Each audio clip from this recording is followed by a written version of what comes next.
Hello and welcome. We are doing topic 8, multidimensional arrays. This is a pretty fun topic and can kind of mess with our minds a little bit. So we're going to spend a lot of time coding and practicing coding with this topic. All right. So we have a couple of learning goals here. Our learning goals are to write code that will create and manipulate multidimensional arrays.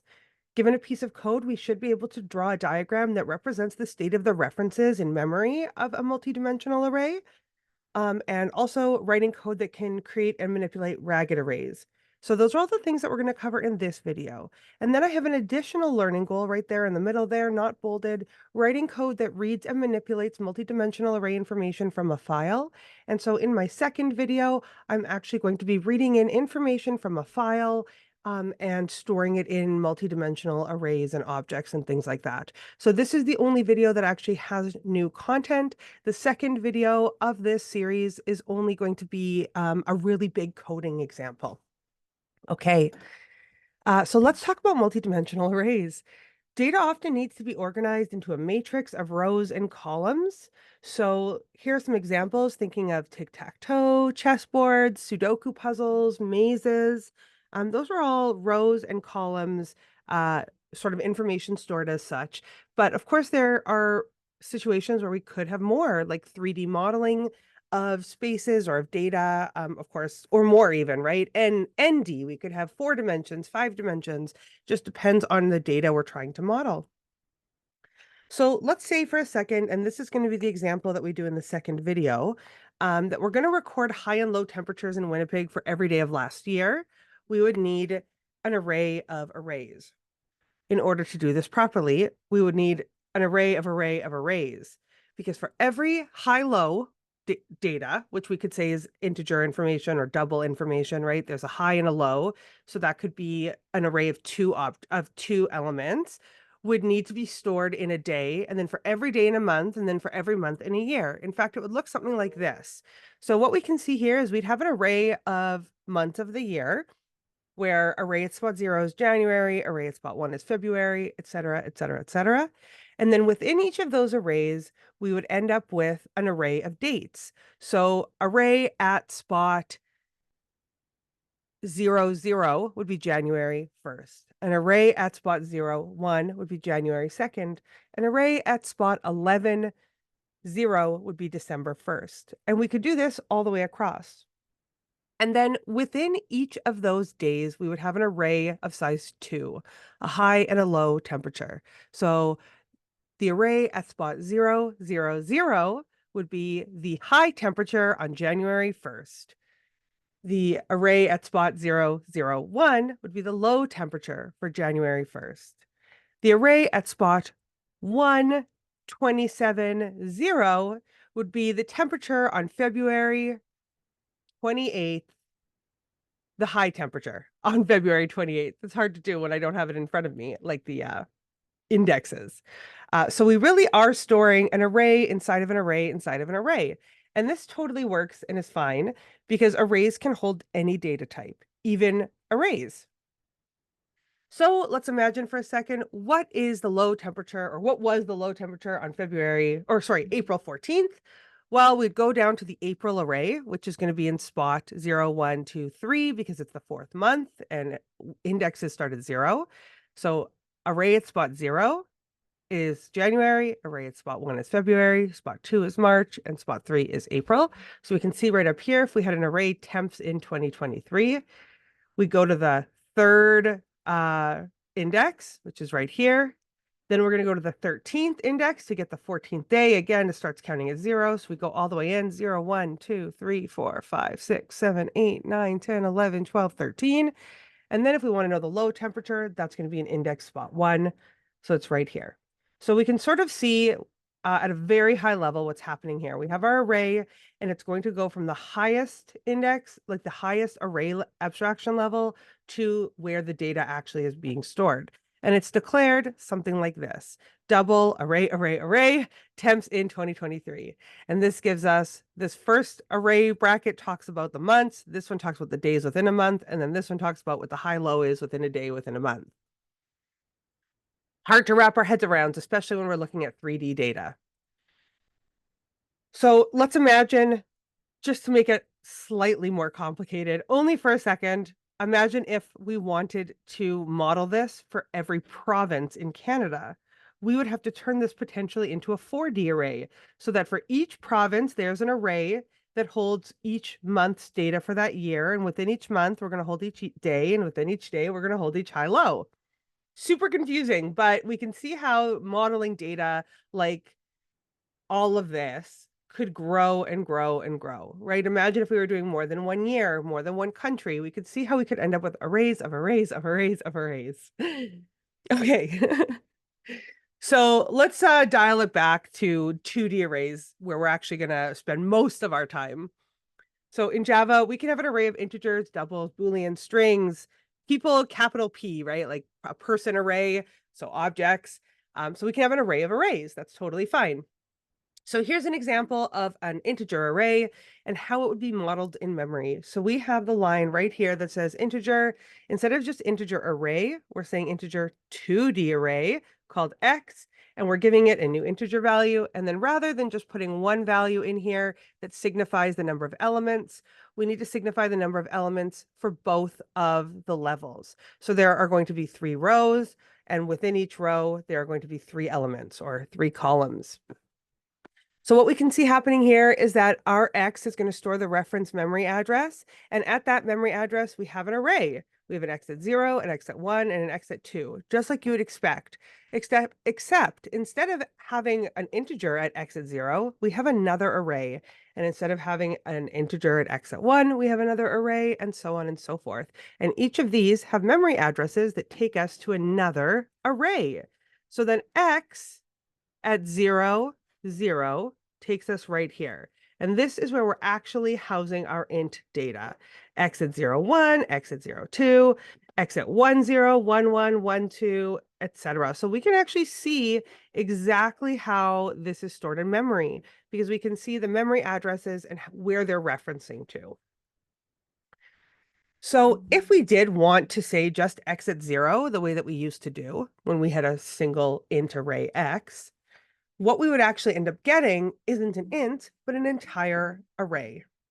Let's take a look at that very quickly here.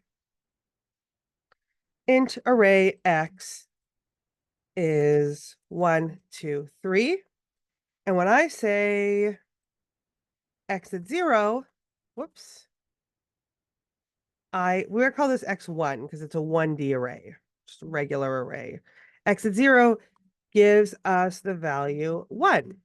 But if I have a different array here, X at 2, and we're going to go over how to make 2D arrays in just a short while. But just bear with me and pretend that you understood that line of code just for a minute. We would have to have an array called X2, 0. Boy, these names are bad. We'll say 0 row. Terrible name, but we're going to just roll with it for right now. And this would be X2 at 0. And then we could get the first element in that spot, X2, 0 row, like this. And now this gives us the first element in the first row. So 1.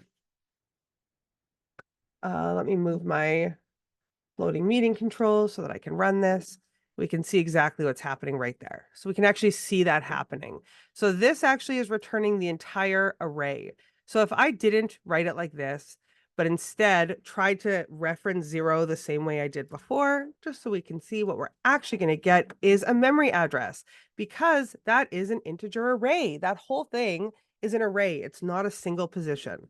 So rather, we'd have to reference it like this. I had done it in 2 lines using this row variable just to like show what's happening, but you don't actually need a second variable there. You can just reference it all in 1 line. Each index has its own set of square brackets, and that's okay. Okay, so we can see what happens when we say X at 0 in a 2D array. We don't get the element at the 0th position. Well, we do, but we get the array at the 0th position. The element is an array. So here we can say X at 0, 1, and we can see what we're going to get. We've got X at 0 gives us this memory address. And then from this memory address, we're going to go to the first to the index at 1. I hate saying first element because I mean one element, like index 1 element, which is right here. So we take us all the way over to here. So we actually, in a 2D array, to get the data out, have to have corresponding brackets for each dimension. Often people like to draw it like a matrix. So the first set of brackets are the rows.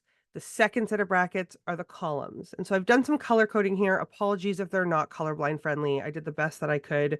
My husband is colorblind. I probably should have asked him, but I'll go through it. When we think about this array with 2 dimensions and we have 2 sets of square brackets, it often helps to think about it as this is the row and this is the column that it's in. When really it's the row and then the cell at the row, but it can often help to think row, column. So then these are the rows, and then this up here is going to be the columns. And so 0, 0 has a 3 in it. 0, 2, 0, 2 has a -5 in it. 1, 1, 1, 1 has a 7 in it, and 2, 0 has a 1 in it, and so on and so forth. So we can actually see it as a matrix, but it's super important to remember that this is not how it's stored in memory, which means when I ask you on a term test, how is it stored in memory? Don't draw me a matrix because that's not how it's stored in memory. It's really important that we actually understand how it's being stored is an array of arrays where x at 0 gives us the memory address of that first row, and x at 1 gives us the memory address of the second row, and so on and so forth. It's also important because if we were storing objects in a 2D space, it would be very complicated to draw objects correctly using a matrix because we know that objects are stored using arrows, and that can get even messier here. So it's really important to understand that while a matrix may help us understand it visually and maybe even conceptually, that's not how it's being stored. It's being stored like this with those arrows. Okay. So sometimes it is easier to think about it that way, but again, you draw it like that, it would be incorrect. So here's a declaration, and we're going to go deeper into the declarations and how to manipulate these in a moment. But let's just look at this int 2D array X, where we have a 2 and a 3 in those brackets, the 2 signifying the number of rows, the 3 signifying the air quotes number of columns. So we have 2 rows. Each row has 3 elements in it, has 3 columns. So in an array of 2 ints, 2 by 3, we end up with 6 values, where you just multiply those numbers together, and that gives us the number of values, and that's always true.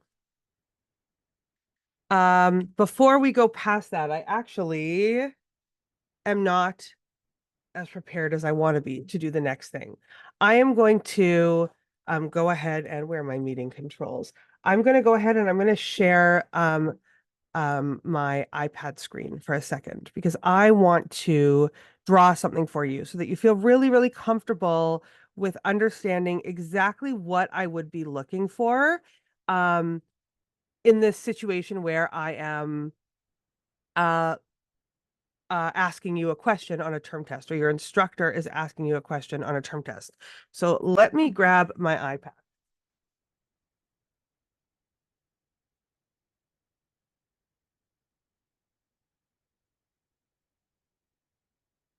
Often these videos do not end up quite as polished as I once thought that they would, but that's okay. I think that makes it slightly more real in a really positive, healthy way. I want to talk a little bit about the objects that are being created here and what we know about them. Okay, let's connect here. Hopefully it connects. We never know. No, you never know. Hello. Course. Oh, it worked. Yay. Oh, I'm so excited. This is awesome. I don't always get this working. So that's super awesome. Okay. So, let's just take a quick look at that line that we just had. We had int 2d x equals new int 2, 3. And so a great question. There are 2 different types of questions that I like to ask with this. The first is I like to ask you how many objects are created and also what it looks like. So we know that this is what it looks like. And it's really important that we draw it properly because it's really going to help us with how many objects are created. So in this scenario, we know that it's drawn like this because X points to a 2D array. So it points to this initial array of rows. And then each of these elements points to another array. So this is how our picture should be. Now, if I ask you how many objects are there, what we're actually going to be counting is these arrows. These arrows tell us what an object is. So this creates 3 objects. And this is super important because let's imagine for a second, we go back to our person example. Not sure why we would do it, but if we made a 2D person array, y equals new person array to 3, what we actually end up with is something that looks like this. So this arrow is still there for this 2D array. Each of these spots has 3 elements in it. That. And then each of those spots right now says null. I'm going to write it out for each one. But let's imagine for a second that some code runs. Anybody who's writing up their own notes, I'm going to write it all out just so that I pace myself well. Some code runs which fills all spots with people. Okay, we know that people have at a minimum a name and an age, right? That's something that we know to be true. So what does this actually look like now? Well, now it's going to get vastly more complicated. This is still a 2D array like this. And this is going to still be a 3D array. I'm going to draw this one down here to make enough space for myself. Now this has a person in it, this has a person in it, and this has a person in it. This has a string and an age. This has a string and an age. This has a string and an age. This has a string and an age. Oops, this has to have an object here, a person object here, a person object here. This one has a string name and an age. This one has a string name and an age. And then this one also has a string name and an age, because ages are primitives, but strings are objects. So this is an array of people arrays. That is this data type. This is a person array data type. This variable is a person 2D array, right? But this actual storage spot is storing people arrays.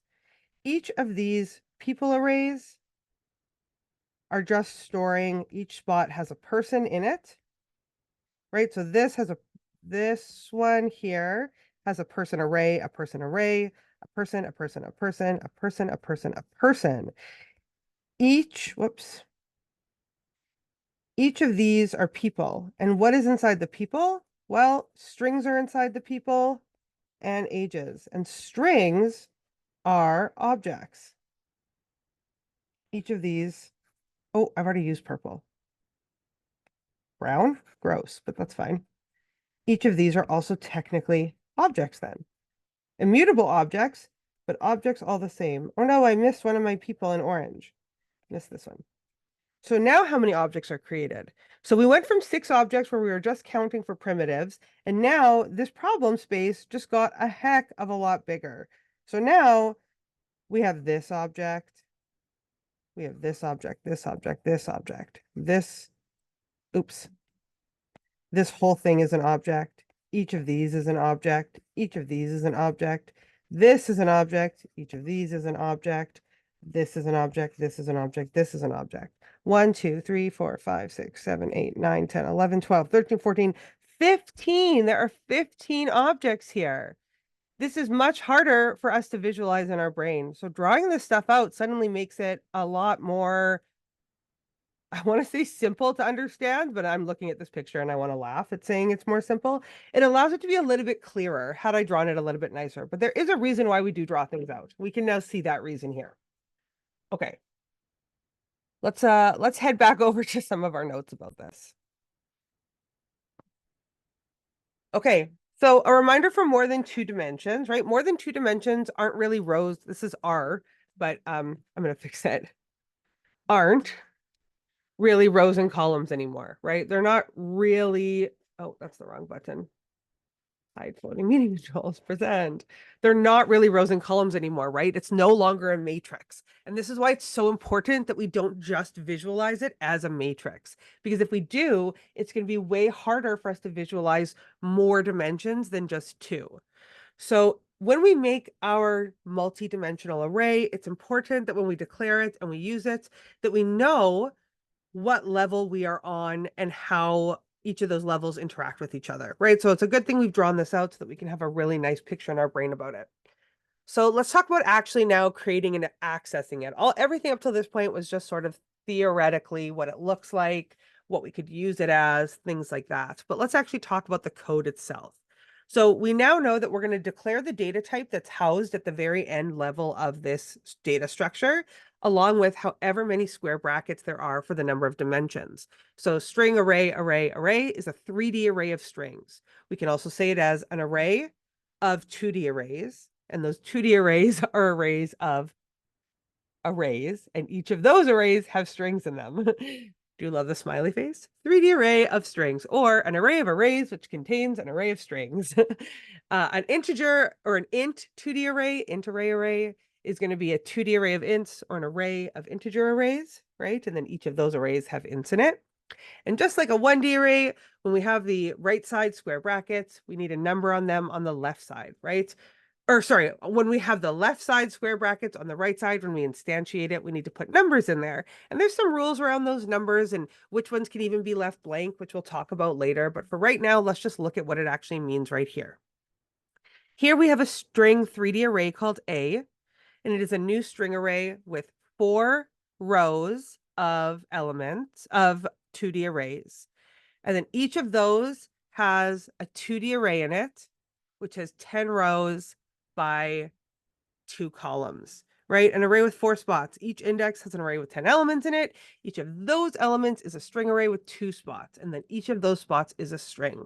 Let's flip back and draw it. I'm not going to draw it for 10 because that's kind of massive, but I will draw it for, oops.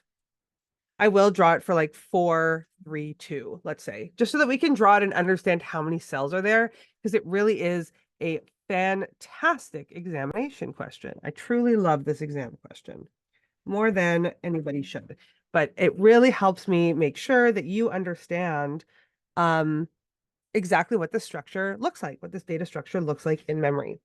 I'm not sure why this takes so long to load, but we know it works. So now we just have to wait a second and theoretically this will load for us. Okay, so let's go ahead and make this a string array A equals new. Oh, I'm going to run out of space. 4, 3. I'm going to fix this. I promise. I know. I ran out of space. I just wanted it all to like start off as the same size. And now I can just like move this over. Not the G. Let's pick all this up. There we go. I just wanted it to start off theoretically the same size. Okay. So again, that capital S indicates to us that this definitely is going to be an array of objects, of strings. And do we know what the default string value is? Well, oh, I don't have my code up right now. That's okay. I'll just give it a try. Maybe that's just what I'll say. Maybe I'll say make a brand new string variable, just called whatever, with no, so you declare it, but don't give it an initial value. Actually, I think Java probably prevents you from doing this. If I had to guess, I'm going to try it just on the side. You can't see it. And I know you can't see it. Yeah, no, it prevents you from doing that. Technically, undeclared string values is null. And in order to truly see that, we'd have to do a much larger example. Ugh, it kind of feels worth it to me. I know that's so annoying of me, but it kind of feels worth it. Let's just do it really quickly. So let's like so quick. I promise. I'm just gonna even just right here make a class person string n. I know it's public. Like I know that this is so bad. This is just for testing purposes, for understanding what the string default value is. That's all we're doing here. So now I can use the default constructor and I can just say like person p is, oops, p is equal to a new, oh my God, I can spell, new person. And then I can just print out p. And now let's see what we get. Null, see? So just quickly for anybody who maybe just needs me to walk through it a little bit more closely, I have a default to or a default constructor because I didn't make a constructor, taking us all the way back to like week 2 information. So I have a default constructor which basically made this p and set all my variables to their default values. And then I tried to print P and all my toString does is return N. And so we can see that I do actually get null. Now it's just worth noting that the reason I needed this giant example is because right here, if I do it this way and then I try to use N, this is actually going to give me an error saying that it's not initialized because Java's smart enough to figure out that that's not initialized. But when we go through this super like convoluted example of putting it like wrapping the string variable inside a object inside a data class, Java can't quite figure it out. And so then we actually can see that the default value is null. Okay, long-winded, weird explanation of showing what the default value is. But I've decided that was definitely worth it. So that when I draw this picture is going to make a lot more sense. So just as a reminder where this digression came from, digression? Yeah, that's the word. We were looking at the 3D string array where we're going to make a new string array of size 4, 3, 2, but we're not actually putting any values in it at this moment, right? So we can just say, oh, my thing turned around on me there. Okay, so what we can do is we can say A, this is going to be equal to a string array like this. And we said there'll be 4 elements. Let me add one more. So that is this part right here. Then we can do this. And for each of these, we have 3. I will run out of space if I'm not careful with drawing this. I want to follow the graph lines so badly, but I know better. So we'll do this. That gives us this number. And then each of these has 2 in it. Good thing I made it like 4 and 3 and not 10. 10 would have been crazy pants. Okay, there we go.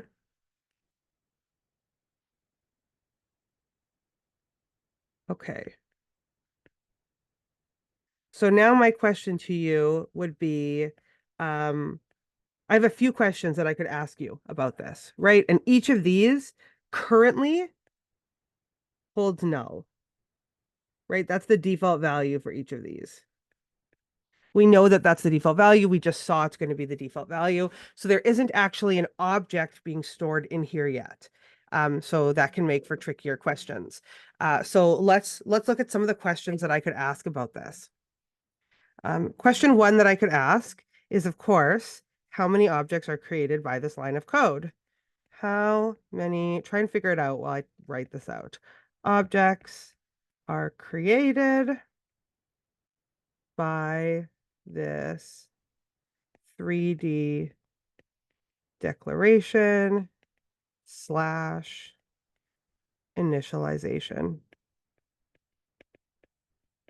So how many objects? The easiest thing to do typically is going to be to count those arrows, but that can become confusing when there's null values because nulls aren't objects. So another option is to count like the entities, count the actual boxes, but I don't mean a box like this, right? That's not what I mean. I mean, you need to count, oh, I want a better color scheme here. Like this is 1. Let's do it with highlighting. That feels like a better idea. That's one object. And within that, there's four objects, right? There, there, there, there. And within each of those, there's three objects. There, there, there, there, there, there, there, there, there, there, there, there. And within those, if any were set, we'd have more objects, but they're not. They're all null. So this declaration alone, we have completed figuring out how many objects there are. We just need to count them. 1, 2, 3, 4, 5, 6, 7, 8, 9, 10, 11, 12, 13, 14, 15, 16, 17. Is that right? That sounds right.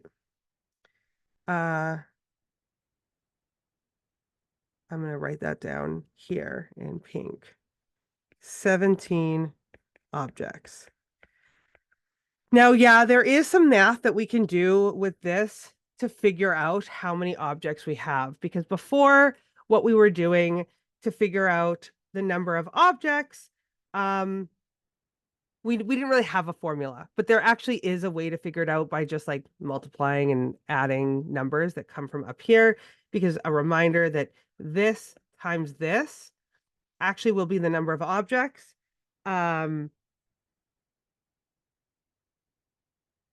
No, wait, what is it? I can't remember what it is. There is a formula. It doesn't matter. Because the long-winded thing I was going to say is that I would way rather you drew it out and actually understood it than use the formula anyway when it comes to how many objects are being created, right? That makes a lot more sense so that you can actually draw it out and see it. Now, if I asked you how many elements are there, that's a very different question. I would say, oh, that's not the right purple. Was it? Oh, it was the right purple. Curses. 2, how many string elements can, was it A? Yeah. A hold. A being like the variable A. So this is a very different question. This one, all we want to count is running out of color choices here. It's a real problem if I want to be fun and creative. Gray, okay, is counting the spots in each of these, right? So 1, 2, 3, 4, 5, 6, 7, 8, 9, 10, 11, 12, 13, 14, 15, 16, 17, 18, 19, 20, 21, 22, 23, 24. So this can hold 24 strings can be held. And now this one, this type of question, actually, it's specifically the fact that we're counting elements, not objects. Technically strings are objects, but I'm asking you to count how many like end of the road elements can be stored, how many values are being stored in here of string type. So not of string array type, not of string 2D array type, of string type.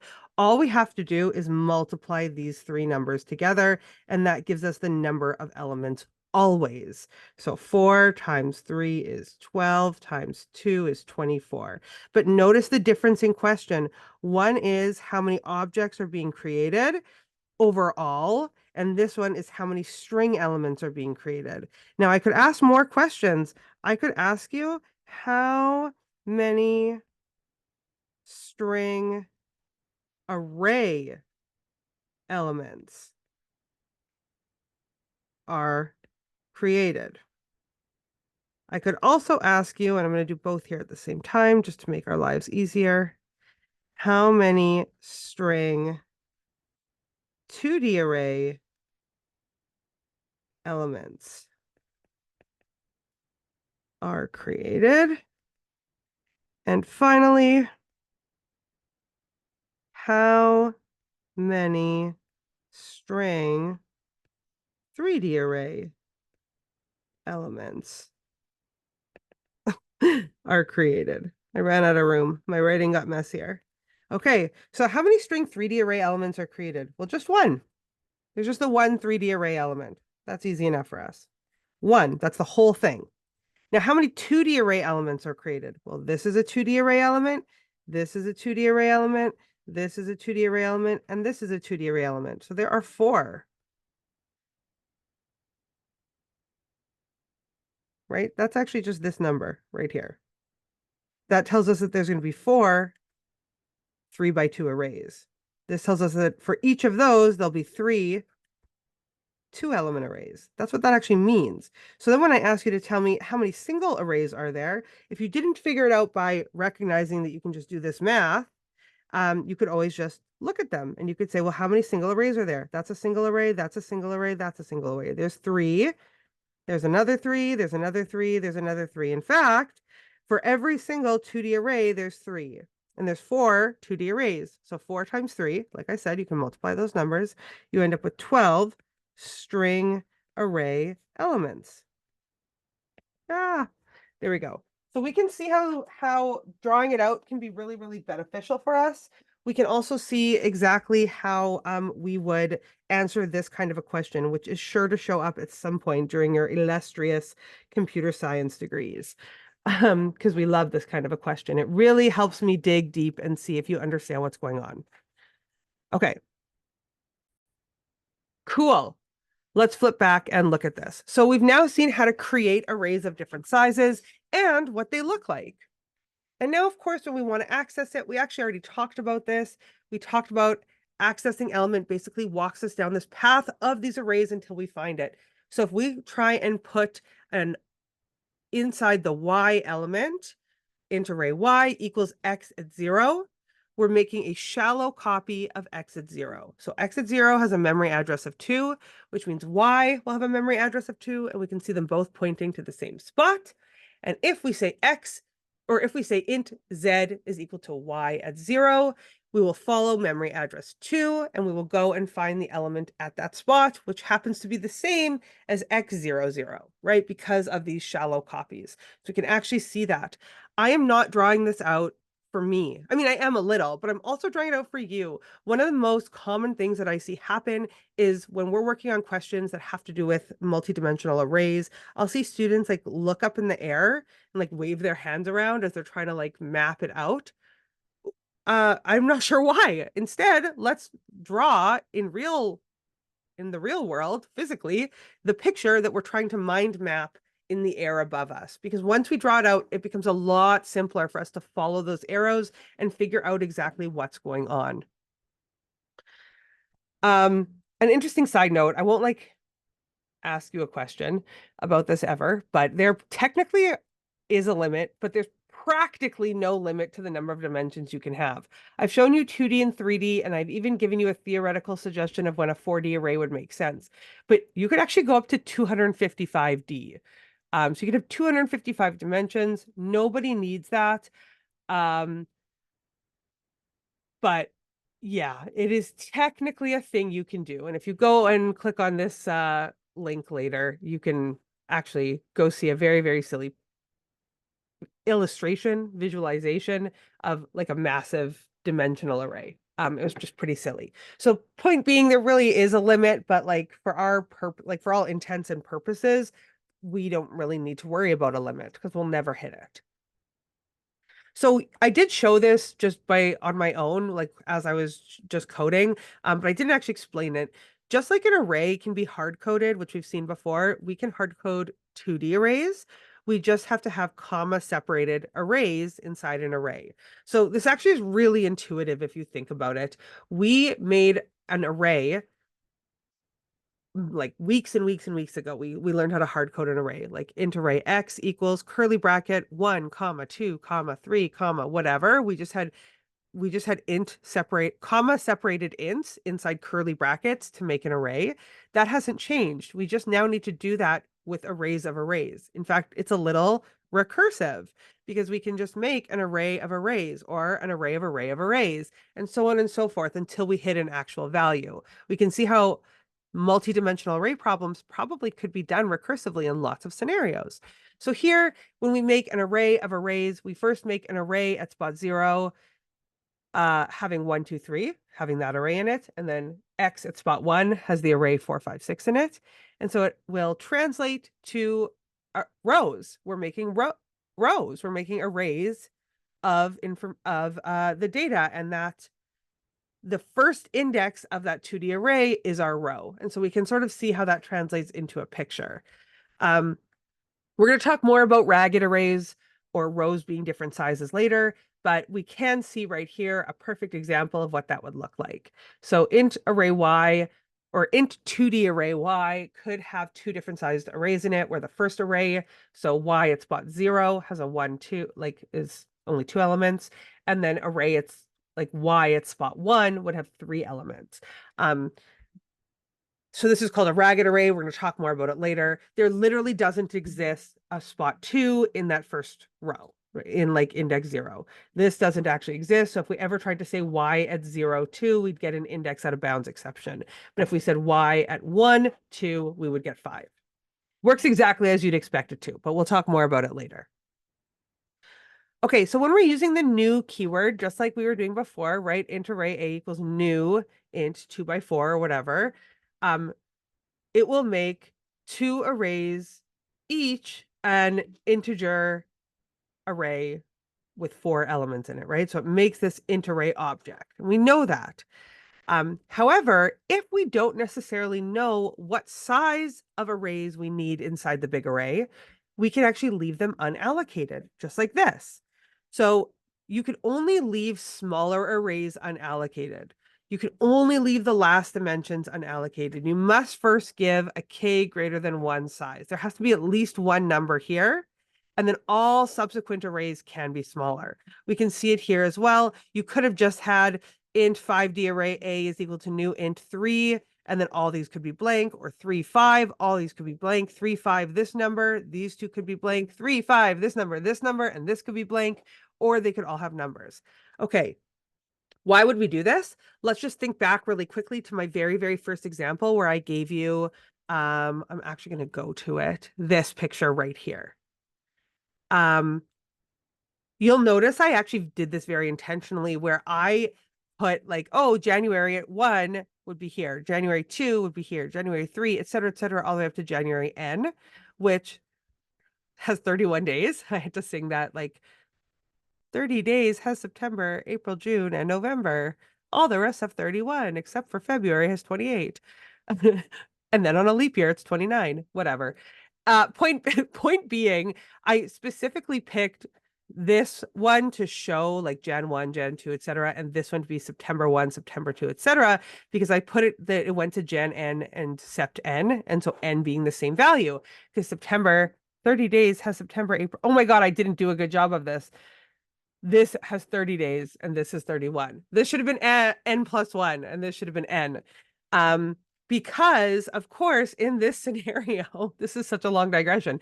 In this scenario, we can actually see when ragged arrays would be helpful for us, when we might want to leave the element number blank until we know what month we're on. If we're on January, then our temps 2023 at spot 0 should have a new 2D array in it of size 31, 2. If we're on February, then temps in 2023 at spot 1 should have a new int array of size 28, 2. Let's draw this. This is confusing. Well, where's my code? Where did my code go? There it is. So if we had that array, we made it a double array of temps in 2023, and this would be equal to a new double array size 12, 0, 0, and that's because there are 12 months in 2023. That's true for all months. This should not be hard-coded. Obviously, we should have a variable final int num months in a year, and that's going to be 12. And then right here, we can say num months in a year. Now, depending on the month, if, let's say we were doing this in a for loop, or a for each loop, for each 2D array month in temps in 2023, this is going to run 12 times once per month. We need to, set how many spaces we need. So we have to be able to say if, oh, this doesn't work as a for each loop. That's too bad. That would have been so nice. int I is equal to 0. I is less than temps in 2023 dot length, because that's going to be the number of months, I plus plus. We said what months have 30 days has September, April, June, and November. How embarrassing. All the rest have 31. So January, not February. February is on its own. These are all 30 days. I can't believe I have to write this out. In 2023, since that's what we're working with, we had 28 days. 30 days has September, April, June, and November. So then this is January, March, April, May, July, August, September, October, November, December. Okay, so now we can actually see that. So now we can say in the months of January is referenced as a 0, February is 1, etc. Right? We know that that's how those are supposed to be set up according to this 0, 1, 2, 3, 4, 5, etc. So if I is 1, then temps in 23 at I, so that's February, would be equal to a new int array of 28, 2. The high, low for each of the 28 days. Else, if I is 0, January, February, March, or I is 2. I know that this is like psycho and there are smarter ways to do it, but let's just roll with me for a second. January, February, March, April, May. May is 5th month, so it would be or I is 4, or I is July is the 7th month, so 6, because we're off by 1, or I is the 8th month, so 7, or I is the 10th month, so 9, or December is the 12th month, so 11. Then we have 31 days. It should be 31. We're going to do this in a way smarter way in my next video for an example. Just a quick heads up. It's going to be way better. But for right now, this is fine. Here, these are all the 30-day ones. 31, 30. We're going to be way smarter about this in the next video. But we can at least see here that when we initially made it, we didn't know necessarily how we wanted to set this because they were all going to be different. And so this is why we might want to leave these blank on initialization. And then we can do this and go through every single element in the, like every single element in the 3D array. So all of those months, we can go through them all, and then we can set them appropriately as needed. I can move this out of the way. So now we'll actually have all of that information appropriately. Cool. I'm going to leave this example up actually, because we're going to build on it in just a moment. I think we did the accessing and our interesting note and our hard coding and our new keyword. And we just saw how a ragged array would look, including how sometimes some of them can be null while others have values. Okay, before we do this pause and practice, I'm going to just show how we would fill this array. And then I'll print it out just so that we can see what's happening here. I'm going to make 2 methods. I'm going to make public static void fill date, fill counts, I guess we'll call it. And it's going to take in, they're doubles. A double 2D array. And this is a given month. So that what I can do is after I've like created and initialized this array, I can call the fill counts method that I'm about to make. And I can do temps in 2023 and pass it in and then fill that array right inside here. And I can do that. Oh, temps at I. And I can do that for all 3. And since I know I'm going to do it for all 3, I don't have to copy paste the same line of code. I can just say after you've created temps in 2023 at I, go ahead and call fill counts. And then inside here, this is now just a regular 2D array that I passed in. So I can just say for every double array day in the month, that came in, I can do what I'm going to do here. Int count is equal to 0. It'll start at 1. And we're going to say day at 0 is going to be equal to count plus plus.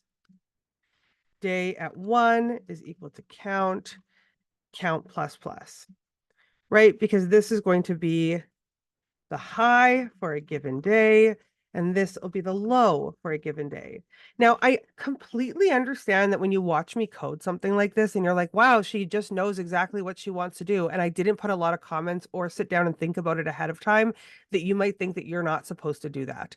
However, in the next example, which I hope you stay and watch with me for both the pause and practice and the example to come in the next video, I'm going to do lots of comments. This is sort of just a quick example to show what this is going to look like in print.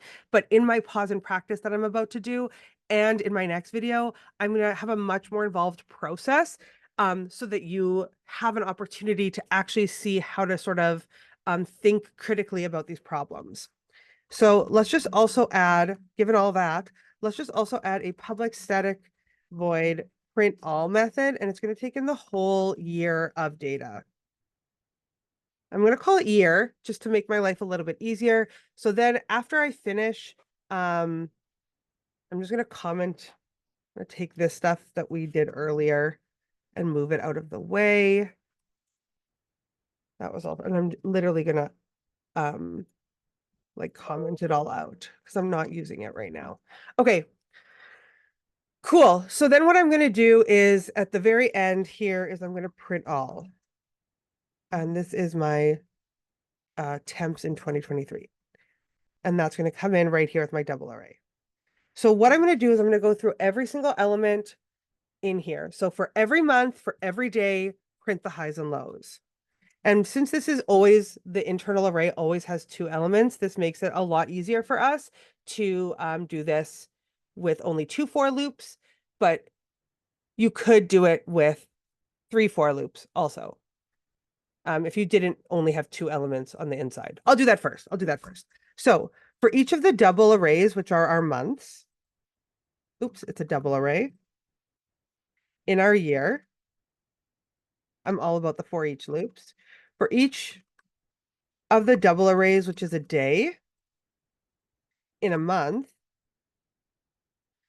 and then for each of the double temps in a day, even though it's only 2, we could print out that information, print out the temperature. Yeah, that's fine for right now. And we're going to print it where every new day, this should just be, so every temperature is going to get printed on the same line for a given day. So like highs and lows can go on the same line for a given day. Then we're going to separate the days out with a tab. And then we're going to separate the months with a new line. Phew. Okay. See what happens here. To fix something I did wrong, clean workspace cache and reload the data. Go for it. Okay. Try again. Oh, problems. Oh, it's a non-project file. Oh, yes, of course. Of course, this is a problem. Open folder. There we go. Open. Apologies. This is just VS Code things that I can fix but are annoying. Okay. Still you're unhappy? Continue. Oh, I went from double to int. These all should have been doubles. I'm so sorry about that. Double, double, double. And we knew that too. I'm just making silly mistakes. Okay, there we go. Let me make this bigger so we can see it all. So we should have, what did I put here? Oh, it's probably hard to see actually because just because of how like it won't let me scroll like left to right. But what we can see, yes, like it won't let me scroll left to right, but what we can see is like all this is the information that we got for 1 month. for January, right? Because we had high low that we set up inside here where it went 1, 2, 3, 4, 5, 6, 7, 8, 9, 10, 11, 12. So we can see high, low, high, low, high, low. That's all January.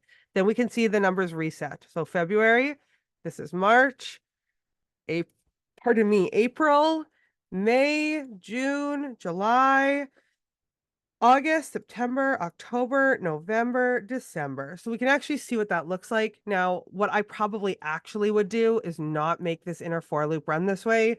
Instead, I would probably do, a print line, well, without the line, where I said, hi, temperature is going to be day at 0, and then put a space and put the low temperature with the day at 1. So I'd probably just do that since it's only 2 elements. There's no reason to have another for loop. Either is technically fine. But now if this was like I could even make probably the text smaller and it'd be easier to see. But we can see like the high and low here. And then, oh, this tab is in the wrong spot now. Now we don't need a tab, or we do, but it should be here. Try this one more time. Sorry. There we go. To get the same as what we had before. I don't know if it like it doesn't like recompile it, which is, or like clear the screen, whatever. High, low, high, low, high, low, high, low, high, low, high, low, high, low, etc. And the reason that the spacing is weird is because I'm like hard coding in a \T rather than using like a proper string dot format. If I did even more tabs, I'd eventually hit what I want it to look like. But that's why we have string dot format to do things more correctly. It just would take me longer right now. But we can see the entire month of January goes up to there. And then we can see the month of February. And in our next example, in the next video, this will be even better. Like we'll have an actual really nice table printing out and we're going to do a whole thing. Okay. So here I'm actually going to stop my video. I'm going to end up making 3 videos here because this is a lot of information and you might want to spend some time with this information before jumping into this next piece. The next thing I'm going to do is build this char matrix object. I'm going to do it in a separate file. I will put up the example because it's a pause and practice with me rather than a pause and practice on your own, but feel free to take some time to start it on your own. So this is going to be the end of this video. If you want to see a basic example here, I will pick up my next video with this pause and practice going through the rest of these slides. And then the more advanced example will be my 3rd video in this series. Thanks, everybody. And hopefully I don't see you, but hopefully you'll see me at the next video for the pause and practice on filling a character matrix.